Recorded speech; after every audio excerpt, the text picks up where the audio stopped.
बीड जिल्ह्यातून एक खळबळजनक माहिती समोर येते. बीड जिल्ह्यातील महसूल घोटाळ्यात एक मोठा मासा गळाला लागलेला आहे. बीड जिल्ह्यातील राष्ट्रीय महामार्गाच्या भूसंपादन आणि मावेजा वाटपामध्ये कोट्यवधी रुपयांचा घोटाळा झाल्याचं समोर आलेलं होतं. या प्रकरणी बीडमध्ये गुन्हा देखील दाखल झालेला होता मागच्या वर्षी आणि या प्रकरणी आता बीडचे तत्कालीन जिल्हाधिकारी अविनाश पाठक यांना लातूरमधून अटक करण्यात आलेली आहे. या प्रकरणासंबंधीच आपण सविस्तर या व्हिडिओमध्ये बोलणार आहोत. नमस्कार, मी उन्मेष खंडाळे, माय महानगर लाईव्हमध्ये आपलं स्वागत आहे. बीडमध्ये राष्ट्रीय महामार्गाच्या भूसंपादनात आणि त्याच्या मावेजा वाटपामध्ये कोट्यवधी रुपयांचा घोटाळा केल्याचं समोर आलेलं होतं.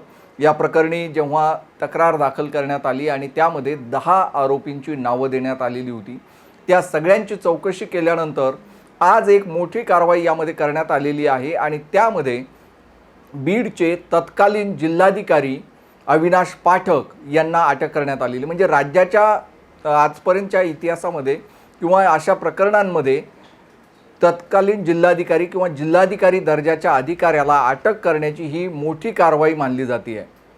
या कारवाईला बीडचे पोलीस अधीक्षक नवनीत कावत यांनी देखील दुजोरा दिलेला आहे.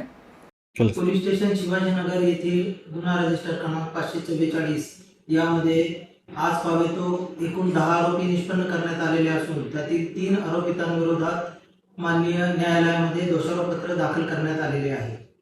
या गुन्ह्याच्या पुढील तपासामध्ये जे आम्हाला उपलब्ध झालेले जे मोबाईलचे रेकॉर्डिंग्ज आहेत त्याच्या आधारे, त्याचप्रमाणे हस्ताक्षर तज्ञांचा रिपोर्ट आणि इतर तांत्रिक तपास या सर्व पुराव्यांच्या आधारे आज रोजी आम्ही तत्कालीन जिल्हाधिकारी बीड अविनाश पाठक यांना ताब्यात घेतलेले आहे आणि त्या अनुषंगाने पुढील कायदेशीर प्रक्रिया आम्ही करत आहोत. तसेच पुढील तपास देखील पोलीस प्रशासन करत आहे. या आतापर्यंत जी माहिती समोर येते त्यानुसार अविनाश पाठक यांची या प्रकरणामध्ये आज दिवसभर चौकशी करण्यात आली आणि त्यानंतर विशेष तपास पथकानं त्यांना लातूरमधील त्यांच्या राहत्या घरातून ताब्यात घेतलं.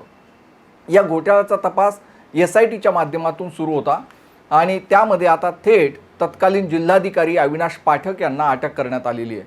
हे प्रकरण आता एकंदरच गंभीर वळणावरती जाऊन पोहोचलं. हे प्रकरण नेमकं काय आहे ते आपण पाहूया. बीड जिल्ह्यातून जाणाऱ्या राष्ट्रीय महामार्गाच्या भूसंपादनावेळी शेतकऱ्यांचा मावेजा म्हणजे त्यांना त्यांच्या जमिनीचा मोबदला जो मिळायचा होता आणि त्यांच्या जमिनीच्या संपादनात कोट्यवधी रुपयांचा गैरव्यवहार झाल्याचा आरोप आहे. या प्रकरणी बीडमधील शिवाजीनगर पोलीस ठाण्यामध्ये यापूर्वीच 10 जणांविरुद्ध गुन्हा दाखल करण्यात आला होता.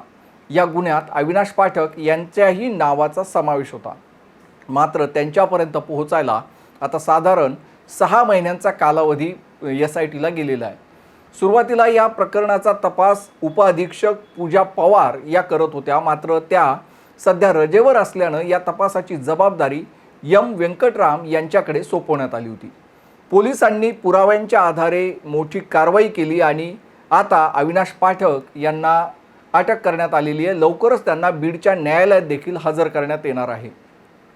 एका जिल्हाधिकारी दर्जाच्या अधिकाऱ्याला अशा प्रकारे आर्थिक घोटाळ्यात अटक झाल्यामुळं प्रशासकीय वर्तुळामध्ये मोठी चर्चा सुरू झालेली आहे. SITच्या या धडाकेबाज कारवाईमुळं इतर जी काही यामधले लोक आहेत किंवा या घोटाळ्याशी संबंधित इतर काही अधिकारी आहेत त्यांचे देखील धाबे दणाणले, त्यांना देखील अटक होण्याची शक्यता आहे. त्यामुळंच या घोटाळ्याची व्याप्ती आता आणखी वाढण्याची शक्यता व्यक्त केली जाते. या तपासामध्ये आणखी काही धक्कादायक माहिती समोर येते का हे देखील पाहावं लागणार आहे. मात्र अविनाश पाठक हे गेल्या 15 वर्षांपासून बीड जिल्ह्यामध्येच तळ ठोकून होते. त्यांच्यावरती या आधीही अनेक आरोप झालेले आहेत. आपल्या सर्वांनाच माहिती आहे की बीडमधील संतोष देशमुख यांच्या हत्याकांडानंतर तिथे वाल्मिक कराड याला अटक करण्यात आली. वाल्मिक कराडची गँग अटक झाली आणि यानंतर जे काही आरोप झाले वाल्मिक कराडवरती आणि तिथल्या अधिकाऱ्यांवरती, तर त्यामध्ये अविनाश पाठक यांचं देखील नाव आलेलं होतं. सामाजिक कार्यकर्ते भैया पाटील यांनी X या अकाउंटवरती एक पोस्ट केलेली होती आणि या पोस्टमध्ये अविनाश पाठक यांची देखील चौकशी झाली पाहिजे अशी मागणी केलेली होती. त्यांचे गेल्या अनेक वर्षांपासून बीडमधील गुन्हेगारी लोकांसोबत संबंध आहेत असं देखील म्हटलेलं होतं. बीडमध्ये ते 15 वर्षांपासून म्हणजे त्यांचा कार्यकाळ हा बीडमध्ये जवळपास 15 वर्षापासून आहे. 15 वर्षापासून ते बीडमध्येच तळ ठोकून आहे. त्यांच्याकडे प्रशासकीय पदांवरती विविध ठिकाणी त्यांनी काम केलेलं आहे. यामध्ये बीडचे उपजिल्हाधिकारी, पुरवठा अधिकारी, निवासी उपजिल्हाधिकारी, अप्पर जिल्हाधिकारी, जिल्हा परिषदेचे मुख्य कार्यकारी अधिकारी, बीड जिल्हा मध्यवर्ती सहकारी बँकेच्या त्रिसदस्यीय प्रशासकीय मंडळाचे सदस्य असे वेगवेगळ्या पदांवरती त्यांनी काम केलं होतं. आणि त्यामुळेच त्यांचे आणि बीडमधील राजकारण्यांचे संबंध यावरती देखील आता चर्चा होती आहे.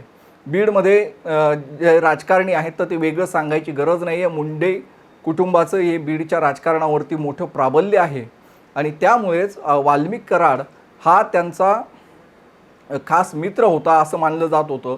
आणि अविनाश पाठक यांचा फ्रंटमॅन म्हणूनच तो काम करत होता का असं देखील म्हटलं जातं आहे.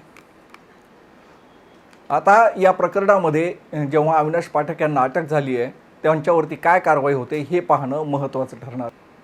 माहितीपूर्ण बातम्या आणि व्हिडिओंसाठी माय महानगर लाईव्हला सबस्क्राईब करा. या संबंधीच्या अधिक बातम्या तुम्हाला mymahanagar.com वरती वाचायला मिळतील. तिथे देखील तुम्ही व्हिजिट करा. आणि माय महानगर लाईव्ह या आमच्या यूट्यूब चॅनलला जर अजून सबस्क्राईब केलं नसेल तर सबस्क्राईब नक्कीच करा. धन्यवाद.